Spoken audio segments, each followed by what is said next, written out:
जीवन एक संघर्ष, जीवन एक सुखमय, जीवन एक दुखमय। बोलने से कितना आश्चर्य लगता है, आनंद लगता है, मधुर लगता है। माँ का कोख से जब हम संचार हुआ, संघर्ष उसी दिन से ही हम लोग को चालू हुआ। जीवन संघर्ष का बारे में मैं वो एक दंपति के बारे में बताऊंगा। जब आप लोग को आज केवल खुशी नहीं होगा, केवल दुख ही मिलेगा। आइए, मुझे बोलना शोभा नहीं देता ये बात, लेकिन मजबूर हूँ। समय को साक्षी रखकर बोलना पड़ता है। मैं इसे क्या चीज बोलने जा रहा हूँ कि मुझे बोलना नहीं चाहिए। राम काका गांव में और राम काकी गांव में छोटा सा एक झोपड़ी में रहते थे। आधा एकड़ जमीन, खेती किसानी करते करते एकलौता बेटा श्याम, उसको इंगुली पकड़ के स्कूल में पढ़ने लिए, और राम काका श्याम को बड़ा लाड़ प्यार में बड़ा किया। और देखते देखते राम काका राम काकी वही आधा एकड़ जमीन के सिवा कुछ जिंदगी में नहीं जाने। सुबह होता हम स्वयं देखें, सुबह जाएंगे, खेतों में काम करेंगे, फसल जो भी होगा मार्केट में बेचेंगे, और सारी पूंजी शाम का पढ़ाई में निछावर कर दी। एक दिन ऐसे आया, श्याम ने 10वीं उत्तीर्ण हुआ, फिर 10+2 पढ़ाई किया और रेवेन्सा कॉलेज में ग्रेजुएशन भी किया, चार्टर्ड अकाउंटेंट भी बना, बीकॉम में अच्छा नंबर लाया, सीए बना, चार्टर्ड अकाउंटेंट बना। और देखते देखते राम काका का बेटा श्याम ने अमेरिका में नौकरी प्राप्त किया, मल्टीनेशनल कंपनी। श्याम ने उड़ के चला गया और बहुत सारे पैसा कमाए, बहुत सारे पैसा कमाए। और पापा को नया नया कभी 10,000 कभी 20,000 भेजने लगा। और श्याम वहीं पे एक लड़की से अमेरिका में प्यार हो गया। और श्याम ने जो लड़की से प्यार हुआ, वो लड़की ने बोला, अगर आपसे मैं शादी करूंगा, आप मुझे अमेरिका में रखने के लिए क्या रखे, घर तो नहीं है आपके पास। तो श्याम ने सोचा सही बोल रहा है मेरी प्रेमिका। तब ने सारी पूंजी जो पिताजी को देते थे, वो सारी पूंजी इकट्ठा रखा, पापा मम्मी को नहीं दिया, और अमेरिका में एक तो महल बनाया, परचेस किया, उसी में अपने प्रेमिका के साथ शादी ब्याह करके माँ बाप को भूल के वहीं पे रह गया। एक दिन की बात है, रामू काका ने श्याम जी के लिए जो पैसा सब इधर उधर लिया था पढ़ाई के लिए, बैंक से भी कुछ लोन लिया था, ये जमीन को मॉर्गेज रख के। बैंकर्स आया, बोले कि बाबू आपका बेटा तो नौकरी कर लिया, पैसा चुकता करता नहीं है, तो फिर ये पैसा चुकता नहीं करेंगे तो हमने जो मॉर्गेज रखे वो जमीन जो आपने, वो हम उसको लीज में नीलाम करेंगे। बूढ़ा बूढ़ी बड़ा करुण के साथ बोले, बाबूजी एक बार माहौल तो दीजिए, हम बेटा से बात करते हैं। उस दिन की बात था कि रामू काका ने मेरे को ये बात बताया कि देखो ना बेटा, श्याम का पढ़ाई के लिए मैंने लोन लिया था, लेकिन अभी तक वो चुका नहीं पाया। बैंक वाला आके हमको बहुत जलील कर रहा है, पैसा मांग रहा है और बोलता है कि जमीन नीलाम कर दो। मैंने बोला काका ये तो वास्तविक है, जब आप लिए थे तो ऋण अपने तो चुकाना ही पड़ेगा। और जो जिसके लिए लिए थे वो तो अभी नौकरी भी कर रहे हैं, अगर वो चुका नहीं पा रहा है ये तो आपका जिम्मेदारी बनता है और नीलामी हो जाएगा। और देखते देखते वो जमी भी नीलाम हो गई। बात वहीं पे खत्म नहीं हुई, नियमरण हो गए, बूढ़ा बूढ़ी बहुत शोक संतप्ता हो गया। इसी बीच में एक एजेंट बोल रहा है बूढ़ा को, रामू काका आपका बेटा तो आजकल बड़ा नौकरी करने लगा, आप कुछ इंश्योरेंस वगैरह कर लो। तो बोले कि बेटा तुम्हारे पास तो क्या क्या इंश्योरेंस है बताओ। उन्होंने बोले मेरे पास बहुत प्रकार के इंश्योरेंस है, जीवन बीमा है, गाड़ी का बीमा है, प्राणी का भी है और अंतिम यात्रा का भी। रामू काका बोले तू एक काम करना बेटा, मेरे घर को कल आना। कल सुबह एजेंट आके सुबह सुबह पहुंचा। रामू काका ने उसको एक चटाई दिया, बैठा और खुद बैठा। बोले कि बेटा तुम कल कुछ बोल रहे थे इंश्योरेंस के बारे में। बोले काका तुम्हारा बड़ा बेटा है, एक ही तो बेटा, बहुत पैसा कमाता है, तो कौन सा बीमा दिखाऊं। बोले कि बात वो नहीं है बेटा, मुझे ना ऐसा जो बोल रहा था अंतिम यात्रा का बीमा वो क्या है मेरे को समझाओ। बोले काका अंतिम यात्रा जो होता है ना ये अंतिम समय में होता है जब चिर निद्रा हो जाता है इंसान को। हाँ हाँ ये क्या है, यही इंश्योरेंस बताओ वो क्या है। नहीं आज के समाज में हर कोई व्यस्त बहुल में जिंदगी गुजार रहा है, हर कोई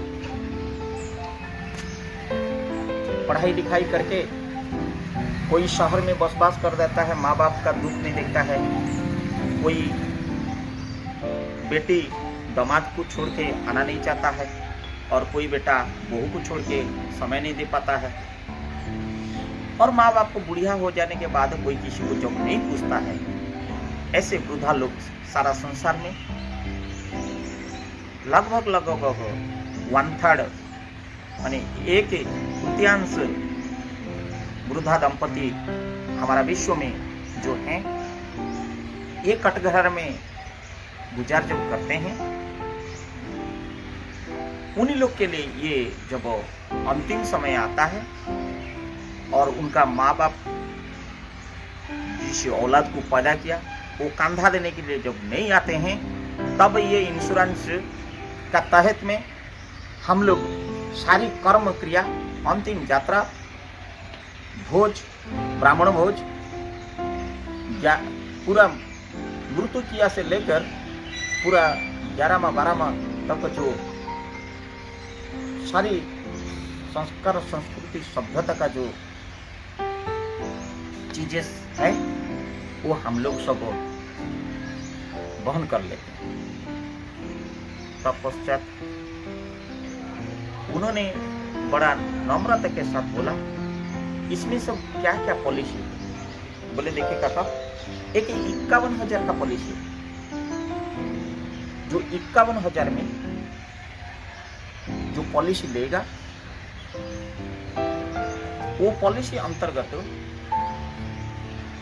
मृत्यु के पश्चात 21 आदमी आएंगे।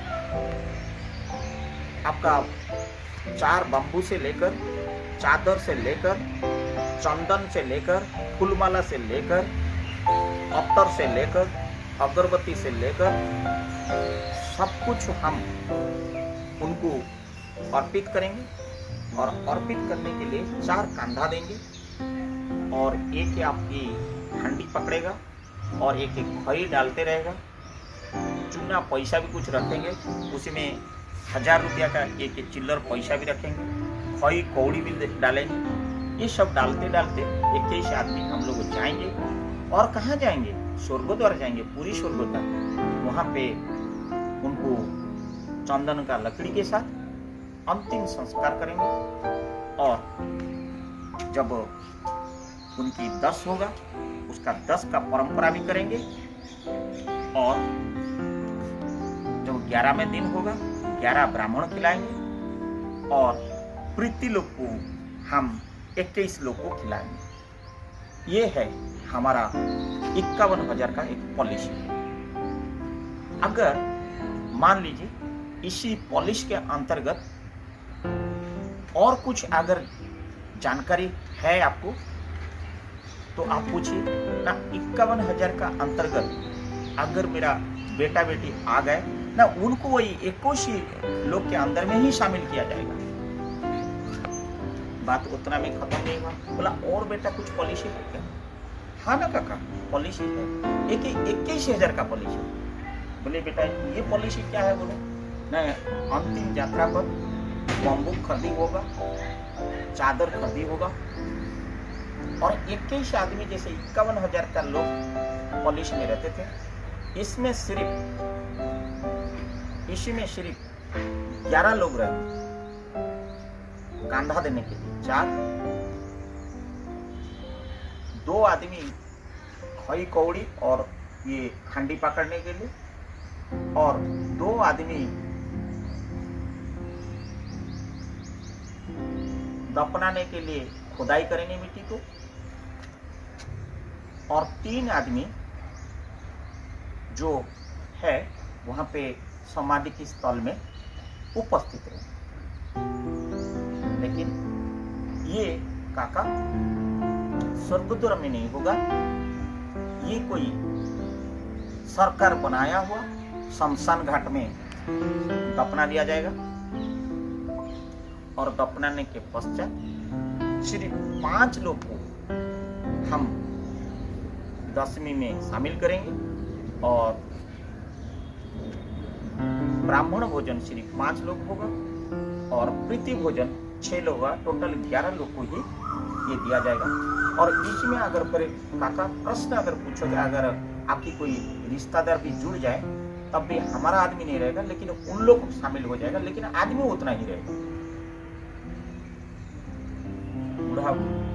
बूढ़ी इतनी देर सुन के क्या पॉलिसी के बारे में हो रहा है, जमीन तो चला गया, सब कुछ चला गया, बेटा बेटी कुछ नहीं रहा है, पैसा तो घर में है ही नहीं है, एक रोटी के लिए बूढ़ा क्या पॉलिसी के बारे में बात कर रहा है। बूढ़ी फाटक के किनारे में सुन रहा है बूढ़ा को, रामू काका को, ये क्या पॉलिसी के बारे में बात कर रहा है। रामू काका फिर बोल रहा है एजेंट महाशय को, बोल रहा है अरे बेटा नहीं काका, इससे और कुछ पॉलिसी नहीं है। बड़ा नियम बनाने के साथ रोते रोते वो एजेंट बोल रहा है कि काका है ना? बोला क्या है ना? एक है अनाथ योजना, अनाथ जीवन यात्रा। बोले वो पॉलिसी अंतर्गत क्या है बेटा? ना बेटा उस अंतर्गत कुछ करने की जरूरत नहीं, सिर्फ 1100 रुपया देना है। 4 आदमी आएंगे, एक बम्बू भी आएगा,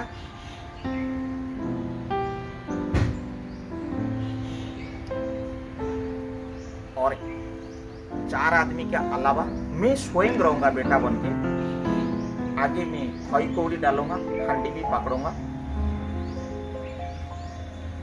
ये जो 5वां आदमी रहेगा पॉलिसी में नहीं है, लेकिन आप पूछ रहे हैं तो मेरे को बोलना पड़ता है। और हम नदी में किनारे में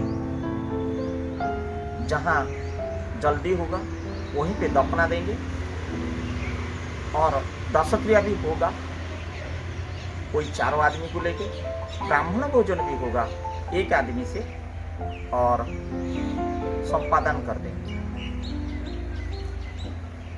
बोले बेटा इसका अतिरिक्त नहीं काका है ना, ये एक आखिरी पॉलिसी है, इसमें कॉम्बो पॉलिसी, डुअल पॉलिसी। मियाँ बीबी दोनों अगर इसमें शामिल हो जाए तब इसी में हमारा संस्था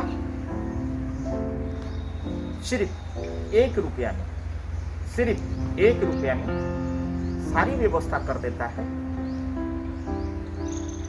अनाथ दंपति समझ के और सब उनमें उमड़ पड़ते हैं, सभी उनकी जैसे बेटा, सभी जैसे उनकी बेटी, सब जैसे उनका बहू, सब जैसे उनकी समाज। हम पूरा बीमा परिवार या इंश्योरेंस परिवार मेरे को मिला के हम लोग शामिल होते हैं सिर्फ 1 रुपये में। उसी में कोई लिमिट नहीं है। ये अनाथ दंपति समझ के हम लोग एक काम करते हैं समाज का सेवा के लिए। सुंदर भाव में अंतिम सज्जा माना जाएगा। आदमी चिर निद्रा में दोनों सोए रहेंगे और दोनों दंपति को, स्वामी स्त्री को एक कोकई में लेंगे। फूलमाला रहेगा, चंदन लकड़ी रहेगा, सुगंध रहेगा, अतर रहेगा, हरि बोलो रहेगा, राम नाम सत्य है रहेगा, और हजारों रुपया का पैसा कौड़ी खई कौड़ी बिचा जाएगा।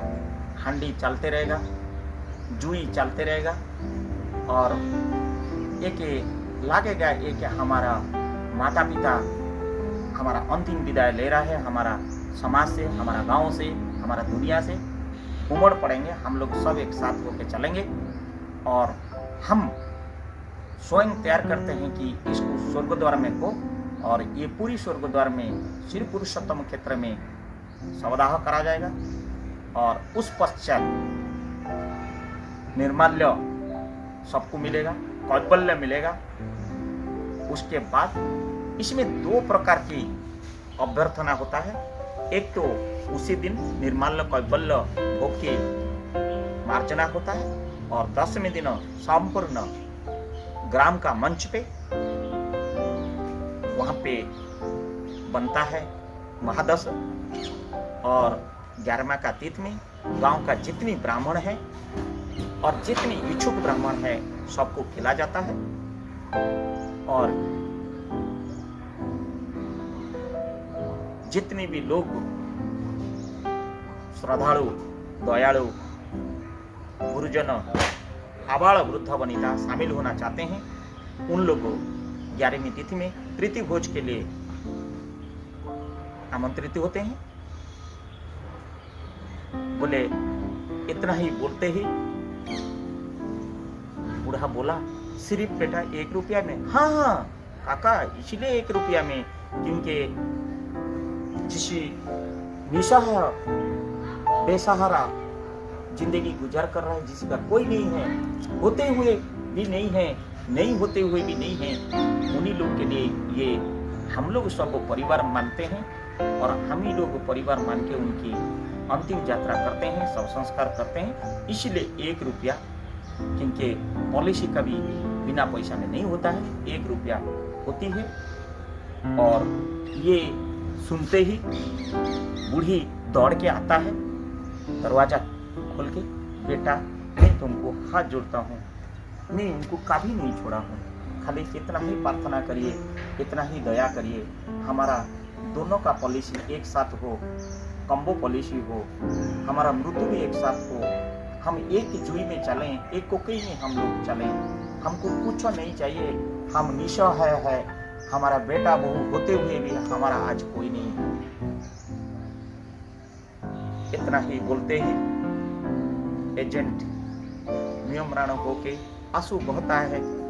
देखिए, जिसकी बेटा के लिए पूरा जीवन उछागर कर दिया, सारा खून को पानी की तरह मिला दिया, बचा कुचा बाप का जमीन, रामू का पापा दिया हुआ जमीन भी श्याम के लिए आज नीलाम हो गया।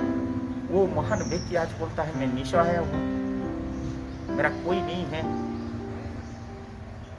और 1 रुपया का आज पॉलिसी चुन रहा है, अंतिम यात्रा का पॉलिसी। शेष यात्रा का पॉलिसी। और बूढ़ा बूढ़ी के सामने बोले, पैर छू के बूढ़ा बूढ़ी को बोले, काका मैं तुम्हारा बेटा हूं ना, काकी मैं तुम्हारा बेटा हूं ना, काहे टेंशन ले रहा है, मैं तुम्हारा सब कुछ करूंगा। अपना खून ना हुआ सही, पराया खून तुमको कांधा भी देगा, तुम्हारा सारी काम करेगा, तुम्हारा पॉलिसी भी निभाएगा, तुम्हारा धर्म भी निभाएगा, तुम्हारा कर्म भी निभाएगा। चिंता करने की जरूरत नहीं है, तुम निसहाय नहीं हो, तुम सहाय हो, मैं तुम्हारा बेटा हूँ। गर्व मुझे लगता है, तुम मेरा बाप ना सही बाप का तरह हो। आइए, समाज में ये शिक्षा जाना चाहिए कि हम किसी का औलाद है तो वो माता पिता को ये पॉलिसी चुनने के लिए मजबूर मत करो। दोस्त, मजबूर मत करो, ये आप लोग को मेरा विनती है।